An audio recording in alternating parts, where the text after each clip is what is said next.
Hi friends, പ്രിയാസൻ്റെ Shri വ്ളോഗിൻ്റെ മറ്റൊരു വീഡിയോയിലേക്ക് എല്ലാവർക്കും സ്വാഗതം. അപ്പം നല്ല ചൂടൊക്കെയല്ലേ. ചൂടെന്ന് പറഞ്ഞാൽ നമുക്ക് മനുഷ്യർക്ക് പോലും പുറത്തിറങ്ങാൻ പറ്റാത്ത രീതിയിലുള്ള ചൂടാണ്. അപ്പം നമ്മുടെ ജീവജാലങ്ങളുടെ കാര്യങ്ങളൊക്കെ നിങ്ങളൊക്കെ ഒന്ന് ഓർത്ത് നോക്കി. അപ്പം ഞാൻ അതുകൊണ്ട് എന്താ ചെയ്യുന്നതെന്നറിയാവോ? തണ്ടി ഇതുപോലെ പാത്രത്തിലൊക്കെ വെള്ളം വെച്ച് കൊടുക്കും. അവർക്ക് കുളിക്കാനും നനയ്ക്കാനും ഒക്കെ ആയിട്ട് ഇങ്ങനെ വെള്ളം വെച്ച് കൊടുക്കും. അവർ കുളിച്ച് എല്ലാവരും കൂടെ ഉത്സാഹത്തോടെ തോർത്തുമൊക്കെ ചെയ്യും കേട്ടോ. ഇതിനിടയ്ക്ക് നമ്മുടെ കോഴിപ്പിള്ളേരെല്ലാം ഇതിലേ നടപ്പുണ്ട്. ഞാനവിടെ കൂട്ടിൽ കിടക്കുന്ന ഒരു നാടൻ കോഴി, ഞാൻ പറയത്തില്ലേ എനിക്കൊരു നാടൻ കോഴിയുണ്ട്, ഞാൻ ഒറിജിനലിനൊരു നാടൻ കോഴിയെ മേടിച്ചിട്ടുണ്ട്. അത് നല്ല അത്യാവശ്യം നല്ല വില കൊടുത്ത് തന്നെയാണ് മേടിച്ചേക്കുന്നത് കേട്ടോ. അതെന്തെല്ലാം ഞാൻ ചെയ്തിട്ടും അടയിരിക്കത്തില്ല. അത് അടയിരിക്കുന്നതിനേക്കാളും പോട്ടെ, ആ കോഴിയുടെ ഒരു കുഴപ്പം എന്താണെന്നറിയാം, അതിനെ അഴിച്ചു വിട്ടാൽ ഞാൻ ഈ കോമ്പൗണ്ട് തിരിച്ച് ഈ കോമ്പൗണ്ടിനകത്ത് ഇട്ടേക്കുന്നതെന്ന് നിങ്ങൾക്ക് എല്ലാവർക്കും അറിയാമല്ലോ. ഇത് എങ്ങനെ പറന്നിറങ്ങി പോകുന്നതെന്നറിയത്തില്ല. നമ്മൾ ഈ കോമ്പൗണ്ട് തിരിച്ചതിനകത്തു നിന്നൊക്കെ ഇറങ്ങി വെളിയിൽ പോവുകയും ചെയ്യും. ഇവിടെ ഭയങ്കര പട്ടിശല്യമുണ്ട് കേട്ടോ. ഇങ്ങനെ തെരുവ് നായകൾ ഇവിടെയൊക്കെ നടക്കുന്നുണ്ട്. ഞാൻ പട്ടി എന്ന് പറയുന്നത് ക്ഷമിക്കുക, തെരുവ് നായകൾ ശല്യമുണ്ട് കേട്ടോ. അപ്പോൾ അവർ വന്ന് ഈയിടെയാണ് എൻ്റെ ഒരു കോഴി ഇതുപോലെ ചാടിപ്പോയതിനെ പിടിച്ചു കൊണ്ടുപോയില്ല. അത് ഒരു ഭാഗ്യമെന്ന് പറയാം. എന്തായാലും അങ്ങനെ നായശല്യമുണ്ട്. അതുകൊണ്ട് അതിനെ പിടിച്ച് ഞാൻ അടച്ചിട്ടേക്കാം. ഇത്രയും വില കൊടുത്ത് മേടിച്ചിട്ട് അതിനെ തുറന്നു വിട്ടാൽ അതിനെ വല്ലതും പിടിച്ചുകൊണ്ട് പോകുമെന്നൊക്കെ പേടിച്ച് ഞാൻ അടച്ചിട്ടേക്കുക. അപ്പം അതിനിട്ട് കൊടുത്ത തീറ്റയാണ് ഈ കൂടിൻ്റെ അടിയിൽ നിന്ന് ഇവരിങ്ങനെ കൊത്തിപ്പറക്കുന്നത്. അതുപോലെ തന്നെ നമ്മുടെ ആട്ടുംകൂടിൻ്റെ അടിയാണ് ഈ കണ്ടുകൊണ്ടിരിക്കുന്നത്. ഇവിടെ കോഴികൾ ഇങ്ങനെ മണ്ണിനകത്ത് കുളിക്കും കേട്ടോ. അതുപോലെ നമ്മുടെ കോഴിപ്പിള്ളേർ വന്ന് മുട്ടയിടാനിരിക്കുന്ന സ്ഥലങ്ങളൊക്കെ നിങ്ങൾ കണ്ടോ? ഇവർ മുട്ടയിടുന്ന എവിടാന്ന് നോക്കി. ഇതേണ്ട തൊട്ടിക്കകത്ത് കയറി ഇരുന്ന് ഇടുന്ന പോലെ. ഞാൻ താഴെയാണ് ഇവർക്ക് സത്യത്തിൽ മുട്ടയിടാനുള്ള സൗകര്യം ഒരുക്കി കൊടുത്തേക്കുന്നത്. കൊട്ടയൊക്കെ വെച്ച് കൊടുത്ത് താഴെ സൗകര്യം ഒരുക്കി വെച്ചിട്ടുണ്ട്. അതിൻ്റെ മണ്ടയ്ക്ക് കയറി ഇരിക്കുക നോക്ക്. എന്നിട്ട് ഇതിനടിയിൽ ഞാൻ ഇവിടെ മറവൊക്കെ കിട്ടാൻ വേണ്ടിയിട്ട് ഇങ്ങനെ ആ മണ്ട ചുമ്മാ കെട്ടി വെച്ച് കൊടുത്ത് അതിൻ്റെ മണ്ടയ്ക്ക് കയറിയിരുന്ന അവർ മുട്ടയിടുന്നത്. ഇവർക്ക് താഴെ എങ്ങും മുട്ടയിടാൻ ഇഷ്ടമല്ല. അപ്പം നിങ്ങളൊക്കെ ഒന്ന് ശ്രദ്ധിക്കേണ്ട ചില കാര്യങ്ങളൂടെ ഞാൻ ഈ വീഡിയോയിൽ ഉൾക്കൊള്ളിക്കുകയാണ്. നല്ല ചൂടാണ്, പാമ്പ് ഇഴജന്തുക്കൾ ഇറങ്ങി നടക്കുന്ന സമയമാണ്, നമ്മൾക്കൊക്കെ അപകടം സംഭവിക്കാൻ. ഞാൻ അതിനെപ്പറ്റി ഒരു വിശദമായിട്ടുള്ളൊരു വീഡിയോ ഇതിന് മുമ്പേ നമ്മളുടെ ഇട്ടിട്ടുണ്ട്. നമ്മുടെ മുട്ടപ്പാത്രത്തിൽ പാമ്പ് വന്ന കഥയൊക്കെ പറഞ്ഞ് ഞാനൊരു വീഡിയോ ഇട്ടിട്ടുണ്ട്.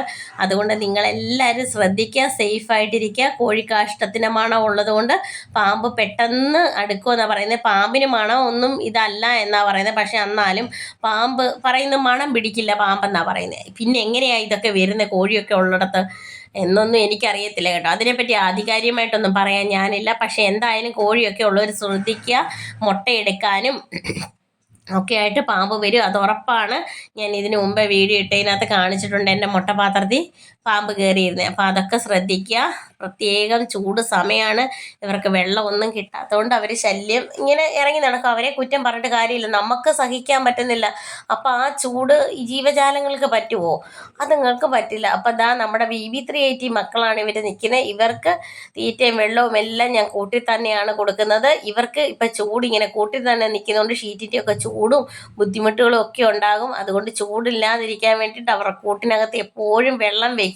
അപ്പം ഞാൻ ഈ സമയത്ത് ചൂടിനെ പ്രതിരോധിക്കാൻ ഇവർക്കൊരു ട്രിക്ക് ചെയ്യുന്നുണ്ട്. ആ ട്രിക്ക് എന്താണെന്നൊക്കെ ഞാൻ അടുത്ത ഒരു വീഡിയോയിൽ പറയാം. ഈ വീഡിയോയിൽ എന്തായാലും ഞാനത് പറയുന്നില്ല, കാരണം അത് പറഞ്ഞു കഴിഞ്ഞാൽ നിങ്ങൾക്ക് ആ സർപ്രൈസ് അങ്ങ് പോകത്തില്ല. ഇപ്പം കോഴികൾക്ക് ഇങ്ങനെ നിൽക്കുന്ന കോഴികൾക്ക് ചൂട് കുറയ്ക്കാനും അവരെ നല്ല രീതിയിൽ മുട്ടയിടാനും ഒക്കെയുള്ള പ്രതിരോധ ശേഷി കൂട്ടാനും ഒക്കെ ആയിട്ടുള്ള ഒരു ട്രിക്കുണ്ട്. അത് ഞാൻ അടുത്ത വീഡിയോയിൽ നിങ്ങൾക്ക് പറയാം. ഓരോരുത്തരും മുട്ടയിട്ട് മാറി മാറി അടുത്ത ആൾക്കാർ മുട്ടയിടാൻ വേണ്ടി ഇങ്ങനെ നിൽക്കുന്നവരാണ് കേട്ടോ. ഞാൻ ഇന്ന് ഈ വീഡിയോ ഇത്തിരി സ്പീഡിലാണ് പറയുന്നത്, നിങ്ങൾക്ക് ബോറടിക്കാതിരിക്കാനാണ് കേട്ടോ. എന്നും ഈ കോഴിയെ ഇവരെയൊക്കെ തന്നെയല്ലേ കാണിക്കുന്നതെന്ന് ചോദിച്ചാൽ അതെയാണ് ഞാൻ. പക്ഷേങ്കിൽ എനിക്ക് ഇവരാണ് ലോകം. അപ്പം ഇവരെ പറ്റിയൊക്കെ പറയാൻ എനിക്ക് എപ്പോഴും വാദം കാണും.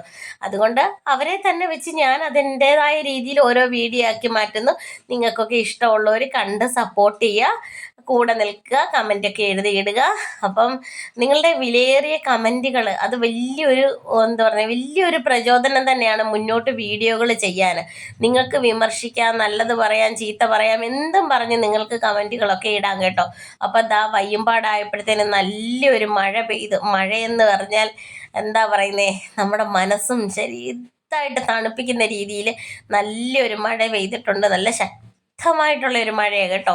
എൻ്റെ വീടായി കാണുന്നത് കേട്ടോ, എൻ്റെ കുഞ്ഞൻ വീട്. ഈ വീട്ടിലാണ് ഞാൻ താമസിക്കുന്നത് കേട്ടോ. ഇത് കടയുടെ ഫ്രണ്ടിൽ നിന്നിട്ടാണ് വീഡിയോ എടുത്തത്. താഴെ ലൈറ്റൊക്കെ ഇട്ട് മക്കൾ രണ്ടുപേരും താഴെ വീട്ടിലുണ്ട്, ഞാൻ കടയിലിരിക്കുവാണ്. അപ്പോൾ അതാ കണ്ടോ എൻ്റെ ആ കുഞ്ഞു ഭവനം. നിങ്ങളൊക്കെ കണ്ടിട്ടുണ്ടോ എൻ്റെ ഈ വീട്? ഇല്ല, ഞാൻ ഇങ്ങനെ ഫോക്കസ് ചെയ്തൊരു വീഡിയോ ഇതുവരെ ഇട്ടിട്ടില്ല. അപ്പോൾ ഈ വീടിൻ്റെ പുറവശത്താണ് നമ്മുടെ കോഴികളും താറാവും എല്ലാ ആടും ഒക്കെ ഉണ്ടായിരുന്നപ്പോൾ ഇവിടെയായിരുന്നു ഉള്ളത്. പശുവൊക്കെ മുകളിലാണ് ഉള്ളത്. എന്തായാലും അവരെയൊക്കെ ഇപ്പം നമ്മൾ ആടിനെ കൊടുത്ത് കേട്ടോ. എനിക്ക് ഈ അലർജിയുടെ ശല്യം ഭയങ്കരമായിട്ടുള്ളത് കൊണ്ട് ആടിനെ കൊടുത്ത്. എന്തോ മഴയാന്ന് നോക്കിയേ, മഴയെന്ന് വെച്ചാൽ ഒന്നൊന്നര മഴ, പറയാതിരിക്കാൻ പറ്റത്തില്ല. കാറ്റ് ശക്തമായിട്ടാണ് അടിക്കുന്നത്, ഭയങ്കര മഴയാണ്. ഭയങ്കര മഴയെന്ന് പറഞ്ഞാൽ വേനൽക്കാലത്ത് കിട്ടാവുന്നതിൽ വെച്ച് ഏറ്റവും നല്ല മഴയാണ് ഇന്നിവിടെ പെയ്തത്. ഞാനതുകൊണ്ട് വളരെ സന്തോഷമാണ്. നമ്മുടെ ചെടിയൊക്കെ ഉണങ്ങി കരിഞ്ഞ് നിന്നിടത്തുനിന്ന് അവർക്കൊക്കെ ഒരു ഉന്മേഷമായി. അപ്പം ഞാൻ വീണ്ടും പറയുന്നു, മഴ പെയ്തപ്പം ഇനി പുതുമണ്ണാണ്. ഈ പുതുമണ്ണ് തിന്നാൻ വേണ്ടിയിട്ടും പാമ്പിറങ്ങും. അതുകൊണ്ട് പുറത്തൊക്കെ ഇറങ്ങുന്നവർ ശ്രദ്ധിക്കുക. നിങ്ങൾ നല്ല രീതിയിൽ ശ്രദ്ധിച്ചേ നടക്കാം. ഇപ്പോൾ ഓരോ കുഞ്ഞുങ്ങൾക്കൊക്കെ പാമ്പ് കടി ഏറ്റതും വീടിനകത്ത് തലവണക്കിഴിയിൽ നിന്ന് വരെയാണ് പാമ്പിറങ്ങി വന്ന് കടിച്ചതെന്നാണ് പറയുന്നത് കേട്ടോ. അതുകൊണ്ടൊക്കെ മക്കളൊക്കെ ഉള്ളവർ മക്കളെയൊക്കെ ഒത്തിരി ശ്രദ്ധിക്കുക. അവർ ഈ കരിയിലേക്കകത്ത് ഇപ്പം ഈ പിള്ളേരുടെ തൊഴിൽ എന്താണെന്ന് ചോദിച്ചാൽ ഈ കല്ലിൻ്റെയൊക്കെ പോട്ടിൽ അത് ഇത് കൊണ്ട് വെക്കാനായിട്ട് കൈയിടും. ആ കൈയിടുമ്പോൾ ഇത് തീറ്റയാണെന്ന് കരുതി നമ്മളെ കടിക്കാൻ സാധ്യതയുണ്ട്. എല്ലാവരും ശ്രദ്ധിക്കണം കേട്ടോ.